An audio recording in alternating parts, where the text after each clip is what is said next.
Good evening and welcome to Classic Car Restoration Club Live Q&A. I'm Mark Simpson, and tonight I'm joined again by Ross Keel and Terry Wright. We're ready to get started. Thank guys for coming out. Get your questions in now. Now is the time. So go ahead. If there's a box right below, if you're on the website, there's a chat box down there. You can type your questions in there. Don't go way down to the corner. There's a little thing that says chat. That's so you can talk to member services about your memberships or any membership questions. But in the big chat, under the big chat box, there's a big box to type in your questions. If you're on the Classic Car Restoration Club site, also if you're on YouTube, you can type in your questions there as well. Let me start by thanking everybody for being here. Basically, it's that time of the year when we're starting to wind down a little bit. The car season is left. We've had most of our big last cruises for the year, and the focus now begins on what we're going to get done with our cars over the winter months, as well as not only getting our cars projects done on our cars over the winter months, but for those of us that maybe don't have anything going with our cars, storing them and what we need to do to, keep the rodents and make sure that there's nothing wrong with them in the spring. So, all topics we can discuss here tonight. As well as anything else. If you got something going with your car, just let us know. We're here to bounce things off. If you're watching and you see, and you personally have information about topic that we're covering, feel free to enter that in the chat box also. We don't consider ourselves the sole authorities of all information of car restoration. We take this as a back and forth conversation between a bunch of fellow car fanatics. So, feel free. This is an interactive kind of a setup. And then Terry's got something that he'll be sharing with us at halftime. He'll be our halftime entertainment tonight. Also, right below the main chat box down here, there's the free guide on classic car terminology. It's a free download. If you're interested, it's just basically a bunch of terminology that relates to classic cars and restoring cars. And not only that, as far as different kinds of cars or styles of cars. So it's kind of, sometimes there's always some jargon or some slang words out there that maybe we're not unfamiliar with, and that kind of pulled this guide together as a way to, make sense for some people that may not have as much exposure in the car hobby. So with that, you can download that free at any time. And with that, let's get started. Again, if you got any questions, feel free to enter them live. Otherwise, we've also got a number of questions that have come in via email ahead of our live Q&A event tonight, and we'll get started with some of those. All right, we have a member who writes, good morning. I wanted to know the best way to treat rust that insists on appearing in the corners and seams on the corners of my roof water runoff guides, or another drip rails, so dealing with that's kind of a tricky area to deal with rust. And yeah, it is. And you can do the best you can to try to treat that and prevent it from the outside. But if you don't, it could be coming from the inside. Okay. Could be weeping from the inside. So you have to think about getting in the inside too, if you can. Probably in between two pieces of metal as a sandwich, so it's probably going to be real tough. So something to help try to neutralize that as best as possible, or keep water from going in from the inside. But if it's in like a like your windshield moldings, that trough there, those are notorious for holding water and rusting out. Yeah. You definitely want to make sure you have everything covered as best as possible, any metal covered at all and sealed, but it's tough. If there's Drip rails can be, because they're usually buried under some sort of like a body sealant. Well, yeah, there's no doubt about that. And usually, especially on older cars, that stuff dries out, it cracks all along that drip rail, and then as soon as it starts cracking, then water starts to get underneath the body sealer. Right, yeah, you'd have to clean out all that sealer. You have to get down to clean metal as best as possible and treat it, whether it's an etch or an epoxy. We always talk about that. But, I mean, you could have that perfectly clean on the outside and treat it, and if it's still rusty on the inside in between the two layers, that's true. It's probably going to come back. Yeah. Unless there's some way to get in there. The only way you're going to be able to usually do that is to have the headliner down, and you have to get access, but even at that, you might not even be able to get in there. Yeah. All the way up the edge, because there's structural support as soon as you get near the edge of the roof. So that's a real tough one. Having dealt with some manufacturer warranty issues where like a door seam or flange rust, they actually, the process there is to split the seam open, clean all the rust, and then put it back together. And it's not easy. So if you can't get in there and remove the rust and seal it off, it might come back. But check for any cracks in sealer, any bare metal areas, anything that rubs against the paint. Maybe, it can, like a chrome molding around windshield, it can sit there and vibrate and rub to the paint, and that can create a spot to rust too. So, yeah, the best way to clean it up, there's multiple ways to clean up the rust, but to keep it from coming back is the big thing. And that's the hardest part if you can't get to the total area that it's coming from. So like up on the roof area, there's multiple layers that are sandwiched together. Yep. And that can be a problem. And can make it difficult to fix. And not only that, it can make it difficult to, if you did decide that, hey, I've got so much rust in my roof skin. A roof skin is not usually an easy fix, just because of the drip rails on most. It is not. The good thing about it is up there, it's up high, so the chances of water getting in behind it is pretty slim in the first place, unless you have like a wagon with a roof rack with screws going through the roof or something. Or anything the old like school that. stuff. Yeah, that's old school for sure. But the good thing is if you get it treated, you can probably prevent it. As long as there's no water getting in there any other way, you probably stand a chance. But yeah, rust is not, it's a tough one. Whenever we do rust repairs in the body shops or collision shops, it's a no warranty situation, because it's hard to stop it. Likewise, a similar place where they'll rust more often probably is the bottom edge of the doors. And that's like when you're looking at any classic car, if you're thinking about purchasing it, usually it's the first place you want to look is the bottom edge. You get down on your, lay down on the ground and look at that bottom edge of the door seam, because that's where they're notorious for rusting out. Yeah, you're right. Dog legs of fenders and quarter panels, and rocker panels where it's any rock chip prone area, check out those areas for sure.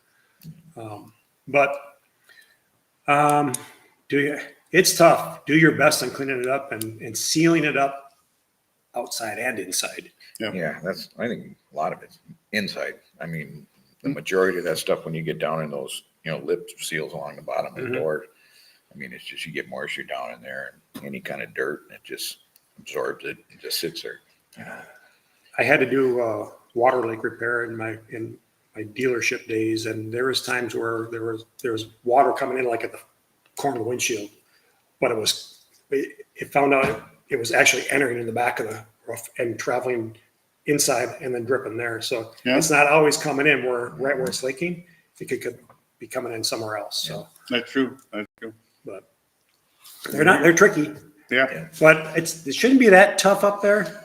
I'm thinking if it's behind like a windshield channel where the trim is, those are notorious for rusting out. Yeah. Yep. Mhm. We have another question that came in from a fellow member is, let's see, now, did I print it out wrong?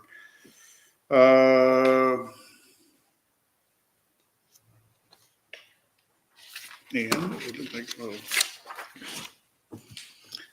I have a 1970 Volkswagen bus with original paint. It has sat in an open-sided barn for several years and has extensive rust bleed through the paint.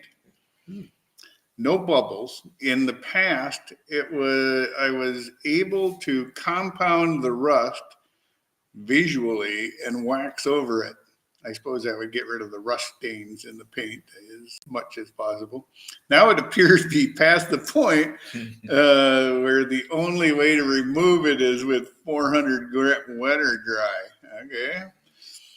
It will probably be a few years before I can strip and repaint the whole thing, which I know is the only long-term fix. Just looking for the best preservative step for now. So apparently he doesn't want, he's had some rust that's been bleeding through his paint. And he used to initially you could buff it out. And then when it got so bad that would no longer work, he can wet sand it and then probably buff it to get the rust stains out of it. But now it's, so what kind of, I don't know what kind of, other than wax or something to seal up the surface, I suppose. Problem is, it's probably coming from the inside again. It is coming from the surface of the metal for sure. A lot of guys like that look, that patina look, and we'll Yeah. clear it and leave it that way. Yeah. Well, If you just Might want be a to, suggestion for now. well, I mean, easy way would be first easiest couple options. So wax would help. Yeah. You want to seal off Yeah. the atmosphere to the metal, right? You want to have something between Yep. wax, and I'm gonna really go against the painter in me. Some type of oil or penetrant or silicone will do it. You can wipe it down with some oil, some WD-40. Yeah, basically you're looking for a temporary fix. That's right. You just want it to, but have fun getting it off later. Yeah, well, yeah. Well, wax too. You have to get wax off. I'm sure any painter would say, what? What are you recommending? Terry, what? You're recommending to put silicone all over the car? WD-40. And now you'll be drummed out of the entire classic car restoration paint I'm field. telling you, heads up, it's going to be a problem, but that will slow things down. You want to slow it down. Jen, it sounds like you're in a part of the country is just where it's just maybe humidity doing it. It's usually dry because if it's just patina surface rust, you're not fighting a problem. It's just a cosmetic thing. Yeah. Well, and you just want it to last a little bit. Throw some wax on it. That's a little less aggressive than some oils or any kind of petroleum. Yeah, something like that would last a long time. I suppose, so you could try even, some of the more high test waxes like the ceramic coatings and stuff like that that might hold up longer and still seal the surface. Soak into the metal. Yeah. But I mean, you can just take some oil on a rag and rub it in, and it'll actually make it look kind of good too. but I know guys that have done that where they use like WD-40. They have full patina cars, and that's part of their treatment involves like, they don't want to rub on the car because they don't want it to get too shiny, but they'll use things like WD-40 on it because after it sits for a little bit, it dries out and it's dull looking, but if you're going to keep that sort of old paint or old patina look, it's going to require out of the box thinking to try to keep it that way, I guess. Yeah, where the normal course of events, you're removing all the paint and doing a traditional repaint. Okay, we got a email in from Lindsay who writes, I have replaced the carpets in my car. I ruined the existing carpet when I tried to access the floor shifter light wiring. it had been completely glued down by the upholstery shop. So my question is, what's the best way to keep my new carpet in place, especially along the door sill plates? My door sill plates are just over the top of the carpet, and that's what holds it in. Yeah, and most cars, I think, well, and unless you're getting into like the, much older cars, the door sill plate actually functions to hold the edge of the carpeting. Just leave it You alone. can use, there are different grades of adhesives. There's like what they call a foam adhesive that work good for carpeting and just kind of keep stuff kind of placed. The best, I think guys rely too much on using high test adhesives because it's quick and simple and you can, just slap it down and stick it out everywhere it goes. But then it becomes a real nightmare when it comes time to, it's great for a shop that wants to get carpet in and move you out the door. Not so great for a home restore or a guy that's going to do his own work where suddenly he's pulling away, trying to pull it all out, and it's a nightmare. The best thing to do is to take the time installing your new carpet and to steam the heck out of it. We have a good friend, Bob Wilson, who, when he does the carpet in a Mustang, which is not a big car, he spends a great deal of time steaming and forming the carpet, just getting it, you can't use a heat gun. Don't use a heat gun ever on carpet, but you can use steam, hot steam, and that will help mold the carpet to exact shape. And he'll spend 8 hours just doing the floor, doing the carpet on a car. Granted, when he's done, it looks perfect, but it's time well spent as opposed to taking the quick and easy route where you can do it maybe in a couple hours and use a bunch of adhesives and then have to pay the price later on. So the best things to do is probably to spend some time getting your carpet to fit right in the first place. And that usually involves steaming and pressing and holding and letting it cool and everything else. Or, but I kind of do a hybrid thing. I still use a little bit of glue in just some, but not real aggressive glue, just something that will hold it in place, but will still release if I pull on it. So what's the best solution? I don't think there's a single best solution. Too much adhesive is a problem. It makes it a pain to work on the car later. Preformed carpets are much easier to work on than not preformed carpets. Yeah. And leave it long. Don't cut it short. Yeah. Here's the voice of experience Measure coming out. twice, cut once. About it. You want to share your experience, or? I might have some You seatbelt kind of cut it holes so in it looks mine really that nice should along be the there. edge, and then it, starts forming into the floor, and it comes up a little short after that. Our next question comes in from a gentleman by the name of Randy. Randy writes, it's almost like your name though, but he has a 1978 Ford Mustang King Cobra with the T-roof. And just about everything in 1978 had a T-roof on it, didn't it? No, it was popular then. It was popular. Is that a 2? That'd be a Mustang 2. 78 would be a Mustang 2. He attached some photos, and I'm sorry, guys, I didn't print those out for you. It was a nice car, but it looked like it looked weathered, but it looked solid. He attached photos of his current car. It's been under a tarp for 10 years. It looked like a car was under a tarp. It was kind of dull. It looked like it'd been outside. The original, I am the original owner, and I would like to restore it as near original condition. I need help. Never attempted this before. I'm mechanically inclined, would like and would be jobbing some work out. Do you have some tips for starting out our videos that would be helpful for a beginner? My first advice would be take care of the mechanical stuff first. Get it running. Get everything working the way it should. Get the car running and driving first. Because you don't want to be doing a whole bunch of engine work on a freshly repainted car or new upholstery or doing any kind of work like that. Start with the mechanics, and we have videos on bringing cars out of long-term storage.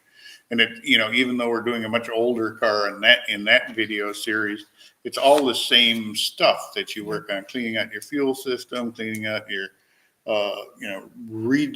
replacing all of your fluids, and just common sense stuff. You're going to put in a new battery. Look at your battery cables.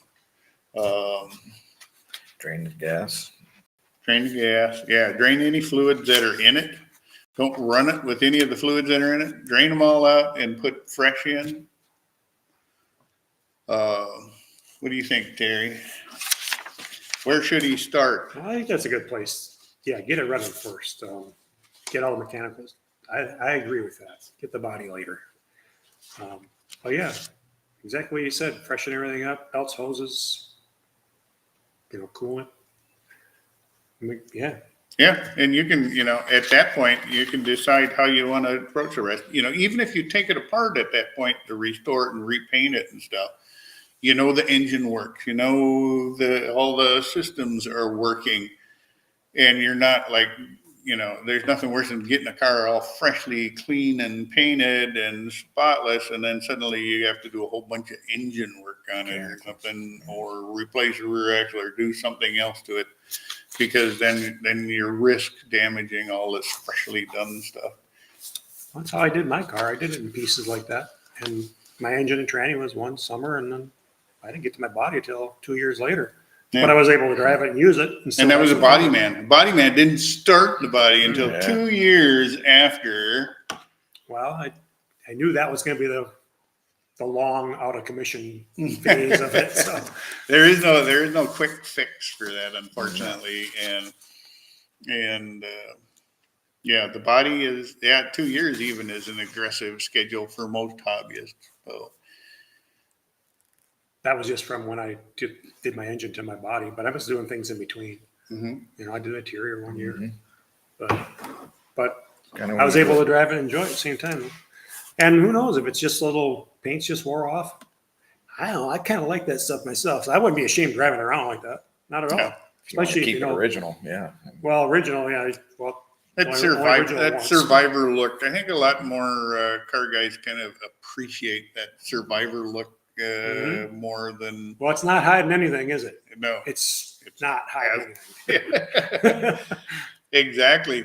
And, there's something nice about that. We do have David from who writes Good Morning from Australia. Good morning, wow. David. Thanks for joining us. I'm sure, let's see, you're about to go into summer down there. So, Yeah, nice. I'm jealous of you. Maybe I'll move. All right, we're taking up a collection to send Ross to Australia. I think we can come up with that pretty quick. Sorry. That's if his wife doesn't take him to North Dakota first. All right, guys. Our next question comes in and from a fellow member who writes, Eddie. Eddie says, I'm restoring a 1963 XL Ford Falcon Deluxe sedan and having difficulty finding vinyl front and back bench seat covers.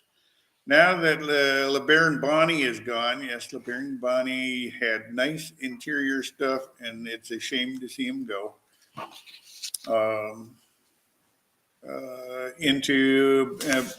And can you please advise the best company that can provide these seat covers? Good question. 1963 XL Ford Falcon Deluxe sedan. So it's going to be very specialty kind of seat cover. The first one that comes to mind, and just because they handle tons and tons of oddball shit, is SMS Auto Fabrics. they recreate original fabrics. And if you remember, a lot of the cars, especially in the 60s, they did like this vinyl embossing or stamping where they'd have like the car's crest or logos or whatever embossed into the seat backs and stuff like that. SMS Fabrics does that. They can, they're not insanely cheap, but they're reasonable for what you're getting. And if your car has a unique fabric pattern that was only off a few years, they recreate that stuff. And Where are they out of? Oregon.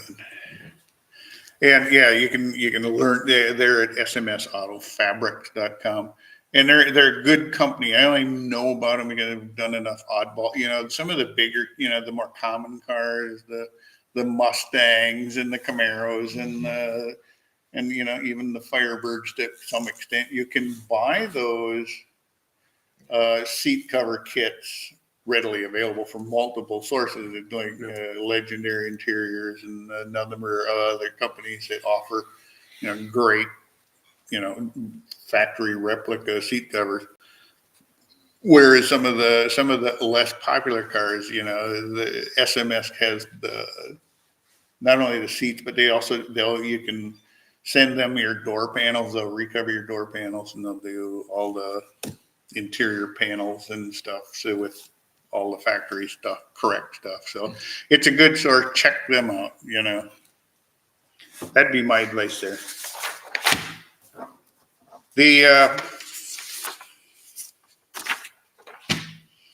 Okay.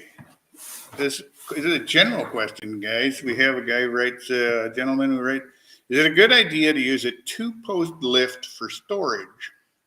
I understand that a 4-post is better, but I like the ease of working on my suspension and brakes of the 2-post lift. You got a lift, I don't. I wouldn't.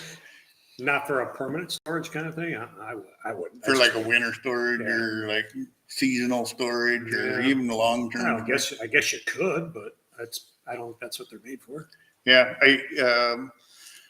there's a number of problems that are inherent with a 2-post lift. Of course, a 2-post lift is more susceptible to having issues with it coming off the lift than a 4-post lift. Yes, 4-post lifts can collapse if they're not assembled and installed correctly. One of the legs can kick in, and if you're doing stuff you're not supposed to, or if you got sort of a weaker lift, 4-post lifts can have a problem.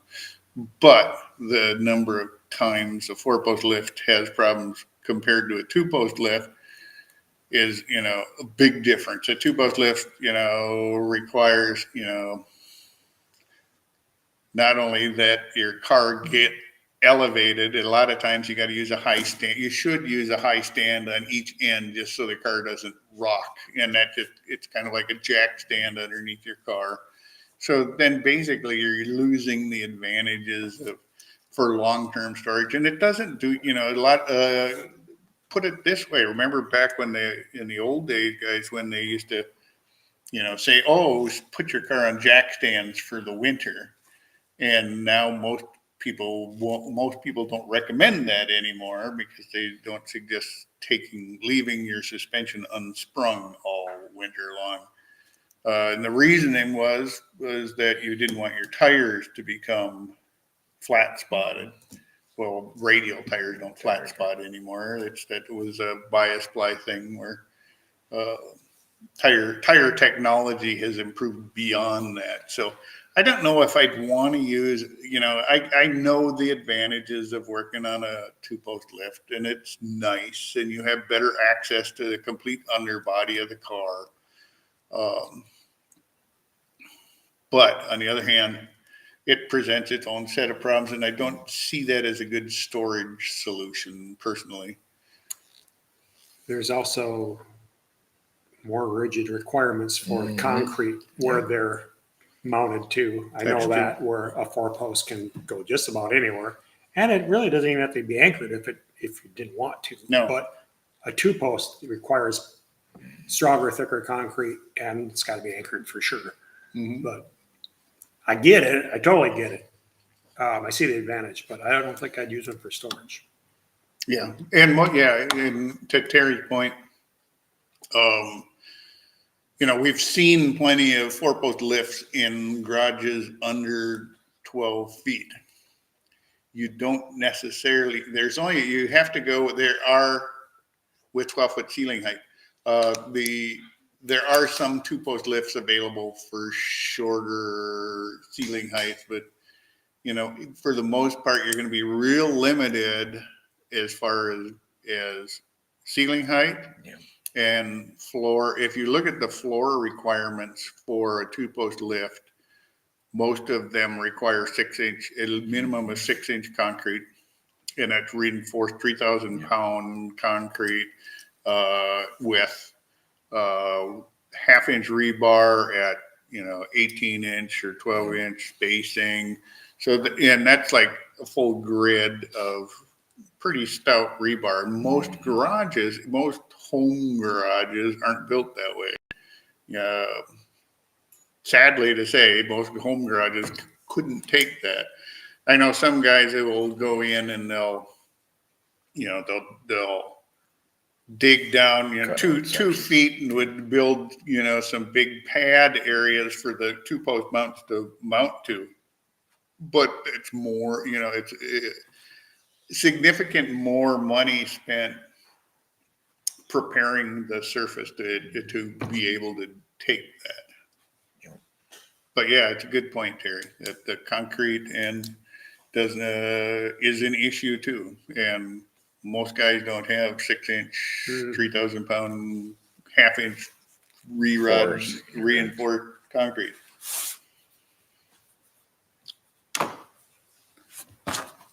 So yeah, for long-term storage, I don't suggest it. We have another gentleman who wrote in, I have a 1956 292 Ford. It's been overheating when I run the engine. Well, it's good it doesn't do it when it's not running. The one modification I did was put on the intake manifold gasket. The size of the gasket ports in the exhaust crossover under the carb is smaller to reduce heat buildup of the carb. By restricting this exhaust flow, am I increasing the heat to the cooling system? I would say no. Because you can block them off. A lot of people do block them off. Yeah. Is that a Y block? Is that what that is? Yeah, it's a 292 would be a Y block. 56 292 Ford would be a Y block. Yeah, No, that wouldn't. gotta be something else. Yeah, and I don't, Flow or something. yeah, even on like the high performance tri-power carbs, they are manifolds that Edelbrock made, and for those, like a lot of them they eliminated the crossover completely. And it's not it's a common racing thing, because you don't want any crossover. You don't want any heat going to the manifold, because you want to keep the manifold as cool as possible to get cold air to get as much charged into the system as possible. So a lot of times it's common, especially in some of the more popular cars like big block Chevys, you can buy exhaust manifold gaskets or intake manifold gaskets that don't even have the exhaust, the crossover They don't open. Yeah, it's not even open. Yeah. So that's not uncommon. So yeah, I don't think that would be causing your overheating issue. If you did recently replace the the intake manifold gasket, and then your overheating issue began after that, there are, it could, Yeah. I mean, the only thing I can think of is that something happened with the gaskets weren't right in the water ports, and the water jackets. Yeah. Because they run through the intake on the front and back on that, I think. Yeah. If I remember right. And so there could be an issue there. I would start looking at some of those options, seeing if, maybe I'd pull them again and check the water port, make sure the water port passages didn't get restricted or that there wasn't a front or back to the gasket, and maybe, they went on the wrong side. So the water port crossover is in the wrong place, but I don't think I don't think the bypass underneath, I know on my car, on this car, it still has it, but there's that little flapper restrictor that's on one exhaust pipe that kind of pushes, it pushes the exhaust to go underneath through there. If anything, that's more of an exhaust restriction than anything else. It's not really, it doesn't need it. It's, mainly it was basically so in cold weather areas that that would heat up and vaporize the gas quicker, so the car would run better in cold climates. Most of us aren't driving our classic cars in cold weather, so it becomes kind of a moot point. You don't really need it. Yeah. We have a question from Shane. He asks, what do you guys recommend on beefing up a 1990 Camaro IROC Z? I'm on a mission to beat old school Firebirds. Well, that's a fine mission. Is that right? Good one, Shane. Now you've got like our Pontiac guy all worked up. Start with pouring a pound of sugar in your gas tank. Think you're going to beat a Firebird. I think I know who this Shane is. Yeah. Do you? He wants to beef up his IROC. You shouldn't have to beef it up. It should already be beefed up. 90? Well, it's probably one of the lowest horsepower ever put out. It's an IROC. It's a You rock. can go race it, right? Oh, come on, guys. Come on. Be nice to them. I'm going to shut up. Yeah. What do you recommend to beef it up? Well, there's a lot of, it's a small block Chevy car. So Now, What are you going to do, Ross? Put a big block in it? you can, yeah. you can put a dark block in there and get that small block up to 454 Is cubic that inches. one of those port fuel injected? 90? Trying to think. I can't remember when Tune Park came in. It would have been around there Around somewhere. that time, I know my brother had one. It was like 200 horse. So your crate engine then. Yeah, it's pretty mild motor.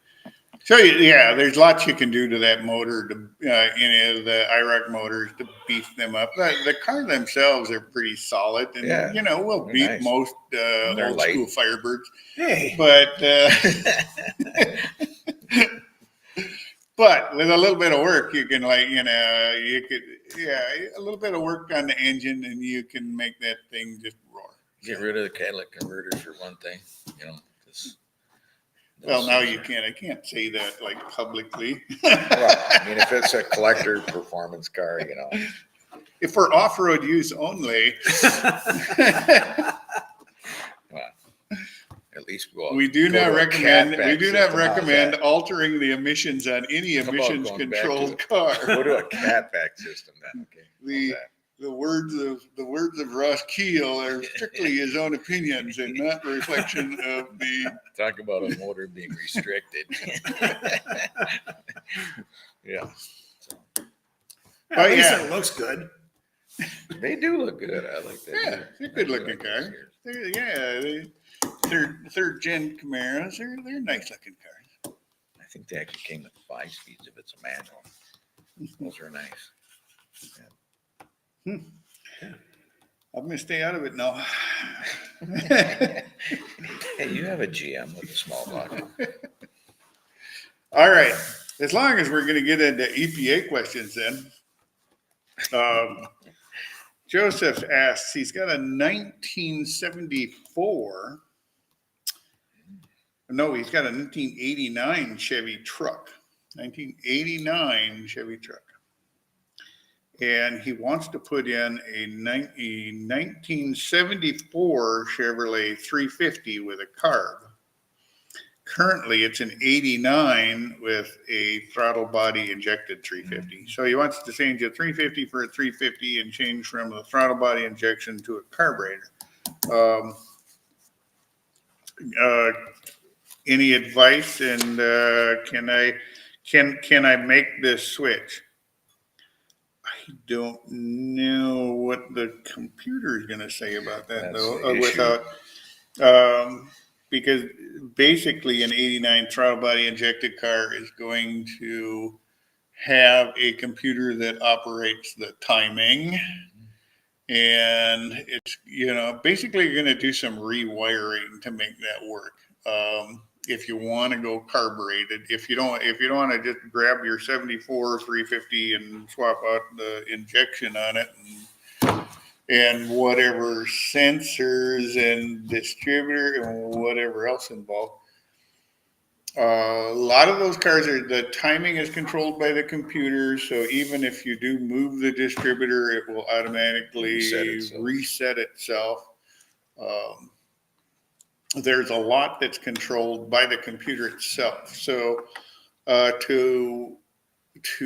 not going to say you can't do it. Yeah, you can do it. Definitely do it. But just plan on rewiring a lot, because you're going to have to strip out a lot of the computers and stuff. But then also keep in mind, a lot of your instruments are going to be run by the computer. That's the So, you're going to end up having to swap out all your gauges with some, auto meter gauges and a cool looking carbon fiber insert. And yeah, the thing is, you're going to have to, if you even eliminated the engine wiring harness, it's still going to, all your gauges could be so screwed up. And I mean, everything, it still probably wouldn't even work if you eliminated the engine harness and just went with just your basic 350 instead of, but it's going to be tough. Yeah. Because that thing's reading everything else going, wait a minute, all that other stuff's gone. So, yeah.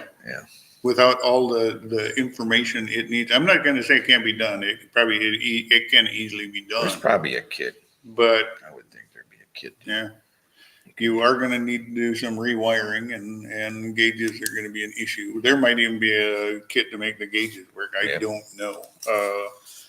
I haven't put a lot of older motors into newer cars. Usually that's the other way around. A lot of people are dropping newer motors into older cars. Yeah. But that's what I would suggest.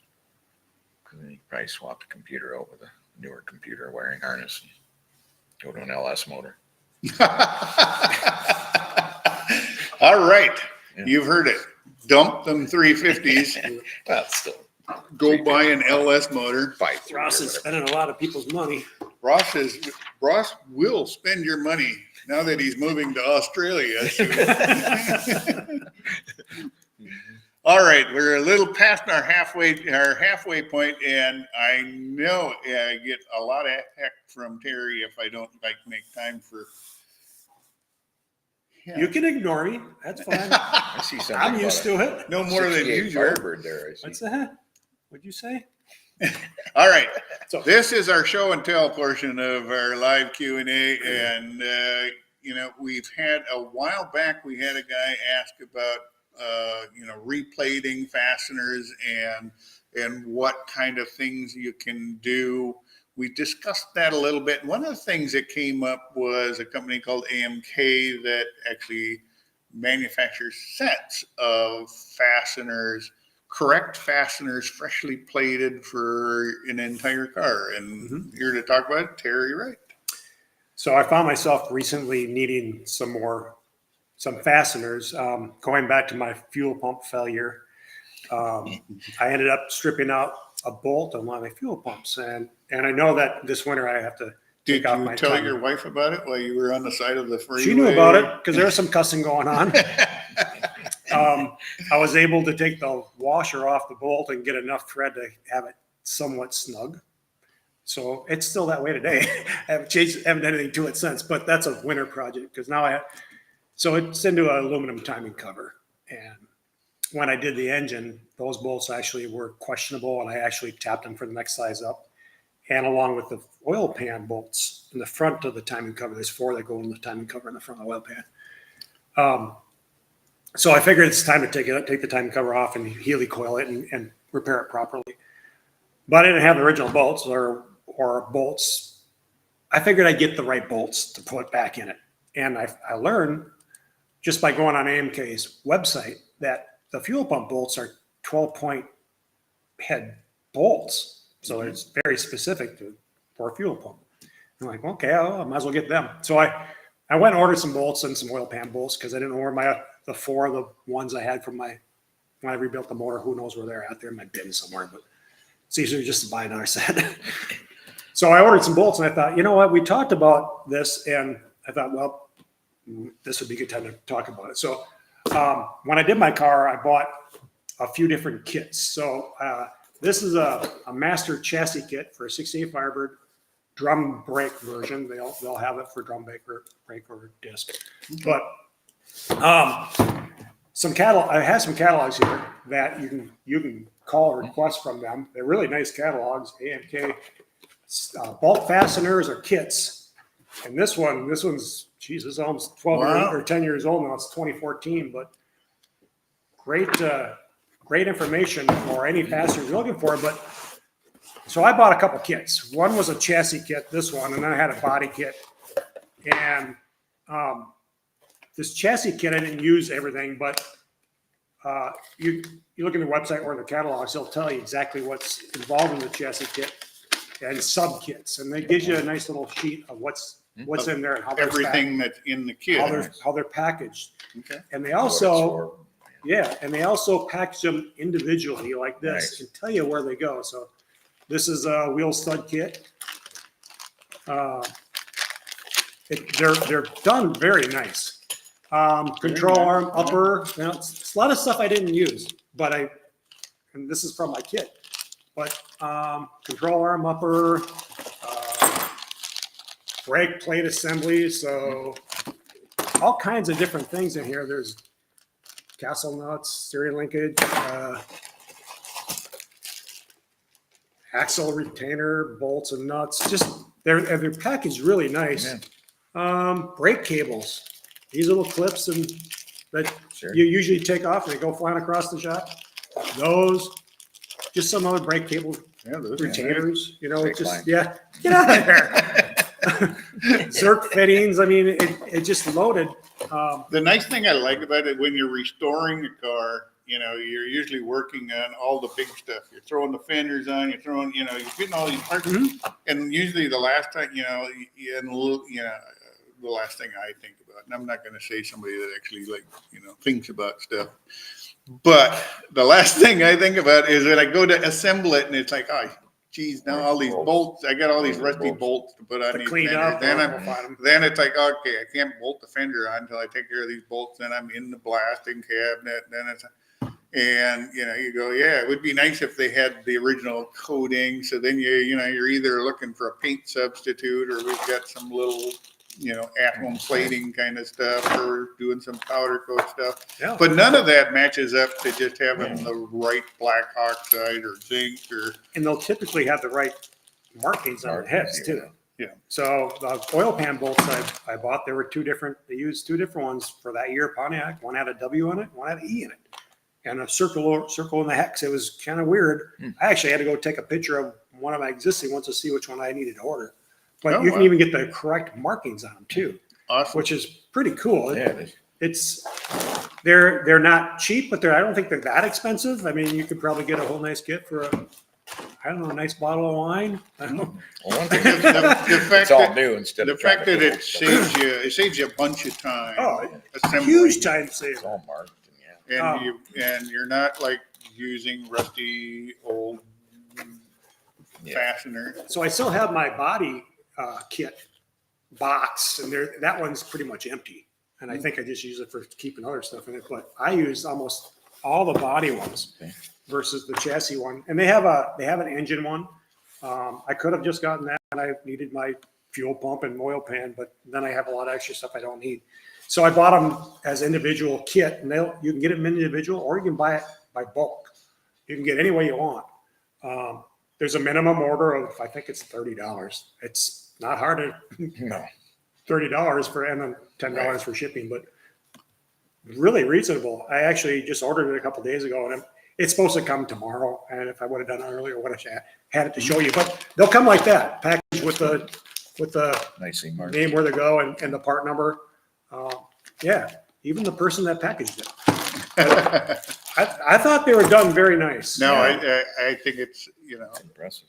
I know some guys that, rely on them exclusively for most of their restored car fasteners. Yeah, they don't cover every year, make, model of car under the sun. Sometimes you can find a model that's near yours or, and get the fasteners you need. So there are ways around some of that. They also offer individual fasteners and stuff too. A ton of bulk. And You could be in there for hours looking at the bulk stuff. Yeah. Not just fasteners, but clips, molding clips, just all kinds of different things in there. It's worth going on the website and looking at it. Yeah. It's pretty amazing what they have, but what a time saver. You can spend, how much time do you spend cleaning up fasteners? We have a good friend that uses exclusively original fasteners, and he'll hire a guy to sit down and and run them on the wire brush, on the wire wheel, and clean them all up before he sends them out to be plated. And you just kind of look at at the expense that he endures to do this. But he's one of those guys that he only works on a few car models, but he can look at almost any bolt from one of those and know exactly where it goes by the size, the head shape, and everything else, and whether it should be black oxide, zinc, or yellow cad, or they had kind of a red cad too that some of the bolts have to be in. But he can look at any of those bolts and know exactly what finish it's supposed to be in. And it's like, not a lot of guys are going to be like that. A lot of cars that we restore, it's going to have 30 coats of paint on it. And, it was all the fasteners were painted over the second time around. Mm-hmm. And of course they've been chipped and rusted and everything else over the years. So you have no idea what the original coating is supposed to be on those bolts. With kits like these, it takes all the guesswork out of it. You can look at the package and know these bolts are the correct for the car and they have the right finish on them. And as far as those fuel pump bolts go, I do vaguely remember them in the past working on Pontiacs, but I didn't remember it. I wouldn't even thought, the purists are looking, you got the wrong bolts in there. Like, okay, you got me. And I'm I'm a purist. I like the original stuff. This was worth it to me, without a doubt. And that fuel pump kit also has 2 fiber coated aluminum washers that I would have had no idea that they even belong in there. Very cool. So it's kind of cool. Yeah. So you'll learn something too along the way, but definitely worth looking into if you're doing a restoration, or you just need some individual kit for something. They have And that was and for the people watching, AMK products. AMK products. It's And they got- AMKproducts.com. And they got amkproducts.com is the website. Yep. Perfect. Yeah. Thank you, Terry. Sure. Again, always good information to help you guys out with your I learned restoration. And The old dog. again, if you have any Dog. questions, feel free to get them in. We still have a little time on the clock. Let's see. I watched the video of yours on making crimp connections. I need to get my wagon wired.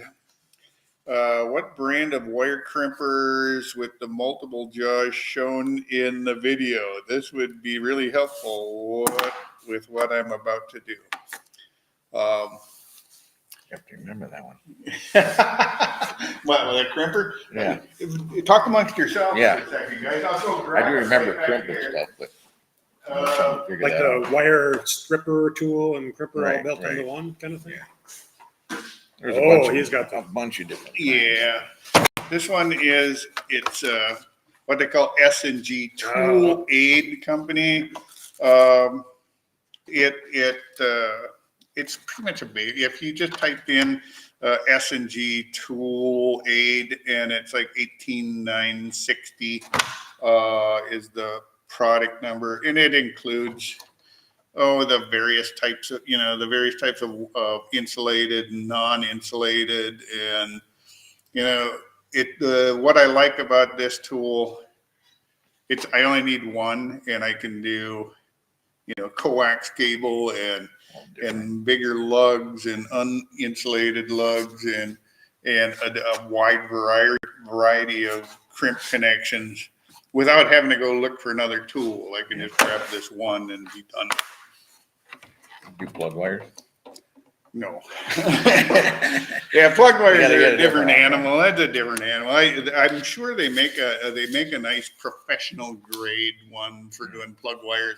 I usually use the little one that comes free with your MSD wire kit for making custom wires. So usually you make one set of wires and that little block works for the next 30 sets of wires until it breaks. And then by then you have. I bought a new fancy one. Did you?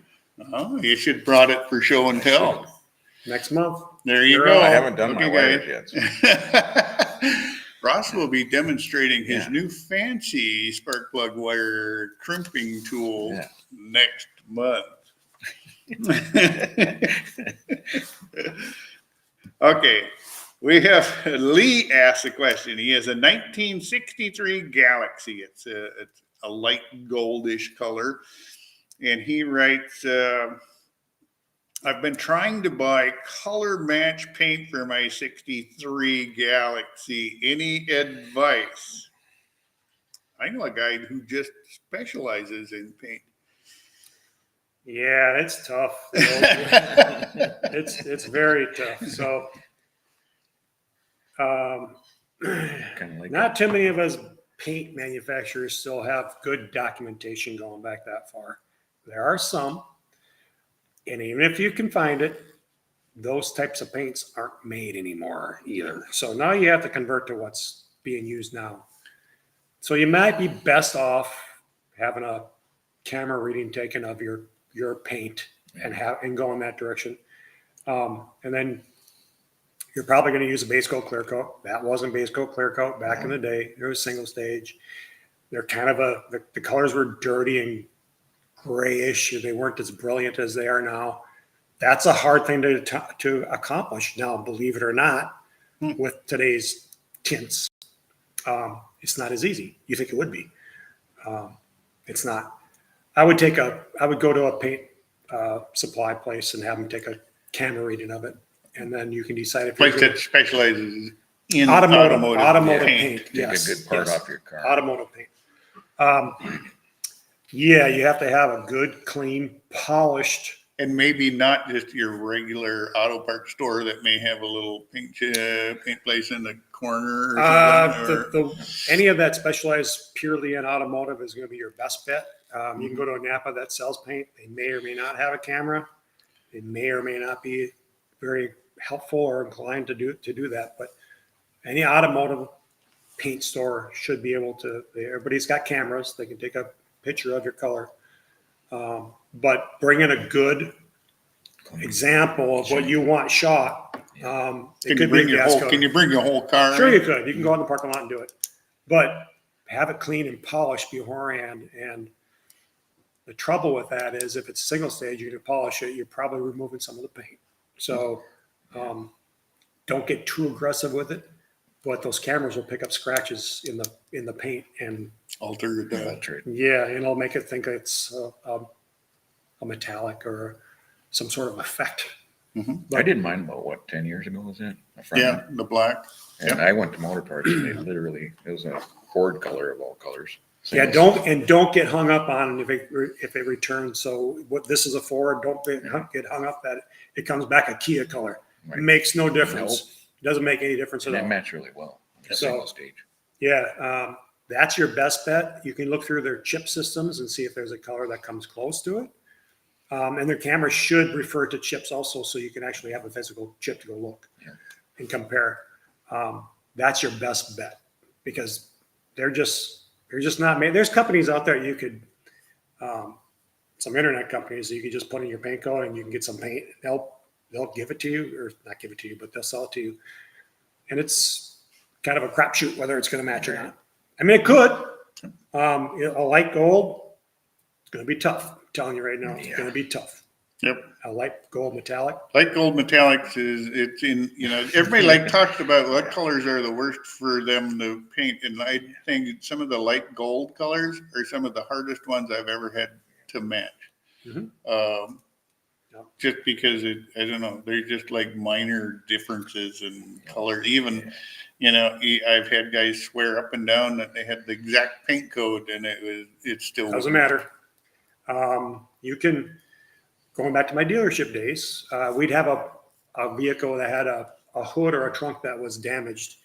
And quite often they would say, go take it off that one over there and put it on and get the car out down the road and we'll take and paint the other one or repair the other one.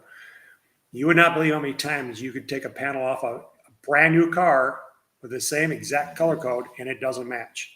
It's not unusual. It's not unusual at all. It's not unusual for the car to not be the same color from the front to the back, just because of the way they're sprayed and what color is being sprayed ahead of it or behind it. It's crazy, the differences. Now it could work out just fine, but don't be surprised if it didn't, because that happens a lot. Cool. So good advice. Good advice. Go get a camera. Good advice for the paint guy. All right. I see we're at the top of our hour again. It's gone quick, guys. And again, right down below here is our terminology guide. Feel free to, grab that before you go. Want to, thank you guys for coming out again tonight. It's we're still struggling to get a few more miles on the cars before winter, but by the time we meet next month, we'll probably have them all put away for the year. But that doesn't mean we can't stop having fun with them. Not our friend from Australia. Yep. Yeah. And thanks for David for joining us from Australia. We know you're just getting Enjoy into your summer, summer. and we'll all be envious. And be sure to welcome Ross at the airport once we get him going. We'll see you guys. See ya.